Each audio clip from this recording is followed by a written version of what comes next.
सहज सौंदर्य, माधुर्य और साहचर्य का त्रिवेणी तीर्थ है गोकुल। समय तेजी से बदल रहा है और उसी तेजी से असभ्यता की परिभाषा भी बदल रही है। कुछ देशों को निजी तौर पर असभ्य कहा जा सकता है।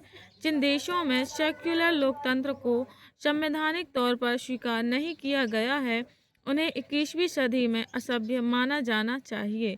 इसके अलावा जिन देशों में स्त्री पुरुष समानता को संवैधानिक मान्यता प्राप्त नहीं है, वे भी असभ्य ही हैं। इसी तरह जो व्यक्ति अपने से अलग मत रखने वाले को निजी शत्रु का दर्जा दे, वह भी असभ्य है। लोकतंत्र में अलग विचार रखने वाले का भी सम्मान होना चाहिए।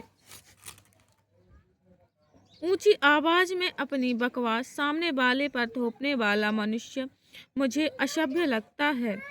श्रोताओं को बेहोश करने की स्थिति में ला देने वाले, नीरस और उबाऊ भाषण देने वाले, उसमें जिस विद्वता का वमन करते हैं, उन लंबे चौड़े साहित्यकारों को असभ्य कहने की परंपरा शुरू होनी चाहिए। लंबे अनुभव के बाद समझ में आया कि गंभीर से गंभीर सभा में भी एक ऐसा मूर्ख अवश्य होता है जो एकदम अस्पष्ट और अर्थहीन प्रश्न पूछकर अपने अज्ञान को वक्ता पर थोपने में माहिर होता है। कोई योग्य वक्ता जब अपने भाषण को कला के स्तर पर ले जाता है, तब मंच पर एक खलनायक आभार प्रदर्शन के लिए सामने आता है। यह आभार प्रदर्शन इतना लंबा खिंच जाता है कि बोरियत होने लगती है। ऐसे लोगों को अब तक असभ्य कहने की परंपरा शुरू नहीं हुई है। जातिवाद एवं सांप्रदायिकता के आधार पर चुनाव में वोट देने वाला नागरिक भी असभ्य ही कहलाएगा। इसी तरह निजी द्वेष के कारण सामने वाले की कई खूबियों को अस्वीकार करने वाला मनुष्य भी असभ्य कहलाने का पात्र है। पाकिस्तान की मलाला यूसुफजई ने 2013 में संयुक्त राष्ट्र में भाषण दिया था। अपने भाषण में इस बहादुर बेटी ने कहा था कि एक बालक, एक शिक्षा, एक पुस्तक और एक कलम दुनिया को बदल सकते हैं। सभी को पता है कि जो व्यक्ति जहाँ तक थूक दे वह असभ्य है, जो व्यक्ति कहीं भी सोच कर ले वह असभ्य है। मर्जी नाम का पवित्र शब्द रोज रोज नामर्जी नाम की डायन के प्रहार को झेलता रहता है। मर्जी सेक्युलर है, इसलिए प्रेम संबंध भी सेक्युलर है।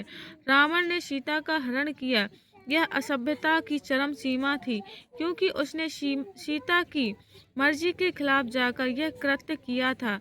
लेकिन अर्जुन ने जब सुभद्रा का हरण किया तो उसमें रंच मात्र भी असभ्यता नहीं थी, क्योंकि सुभद्रा की मर्जी अर्जुन के साथ जाने की थी। यही तर्क तब भी लागू होता है जब कृष्ण ने रुक्मिणी का हरण किया। रुक्मिणी विदर्भ देश के राजा भीष्मक की सौंदर्यवती पुत्री थी। उनका विवाह शिशुपाल से तय हो रहा था, लेकिन रुक्मिणी ने स्वयं कृष्ण को पत्र लिखकर अपने उद्धार की गुहार लगाई थी। यह मानव इतिहास का पहला प्रेम पत्र था। वस्तुतः यह प्रेम पत्र ही नहीं बल्कि मर्जी पत्र भी था। इसलिए कृष्ण द्वारा रुक्मिणी का हरण सभ्यता का अभिवादन था। इसी तरह पृथ्वीराज ने जब संयोगिता का हरण किया तो संयोगिता पीड़ित नहीं बल्कि आनंदित थी। गोकुल केवल एक गांव का नाम नहीं है, यह तो सहज सौंदर्य, माधुर्य और साहचर्य का त्रिवेणी तीर्थ है। कुरुक्षेत्र महाभारत रणक्षेत्र है। महाभारत के युद्ध की जड़ गोकुल की विफलता में छिपी है। यह कि एक ओर मोरपंख अदृश्य हुआ तो दूसरी ओर सुदर्शन चक्र प्रकट हुआ। बांसुरी की मधुर ध्वनि की जगह 5 जन्य शंख ध्वनि गूंज उठी। वृंदावन पीछे छूट गया और कुरुक्षेत्र सामने आ गया। गोकुल में जहाँ गाय माता की सेवा केंद्र में थी, वही कुरुक्षेत्र में युद्ध के दौरान घायल घोड़ों का इलाज केंद्र में था। मानव सभ्यता का शीर्षासन हो गया। प्रेम क्षेत्र समाप्त हुआ और कुरुक्षेत्र सक्रिय हो गया। यही युद्ध असभ्यता का विकराल रूप था। बात पते की। प्लेटो की अकादमी के प्रवेश द्वार पर सूचना लिखी थी, जिन्हें ज्यामिति से प्रेम न हो वे अंदर न आए। सुकरात के समय ग्रीक संस्कृति के चरम पर ज्यामिति का सम्मान अपनी ऊंचाई पर था। यह भी संभव है कि ज्यामिति का ज्ञान रखने वाले चुनिंदा लोगों ने ज्यामिति न जानने वालों को असभ्य कहने का फैशन शुरू कर दिया हो। स्टॉप।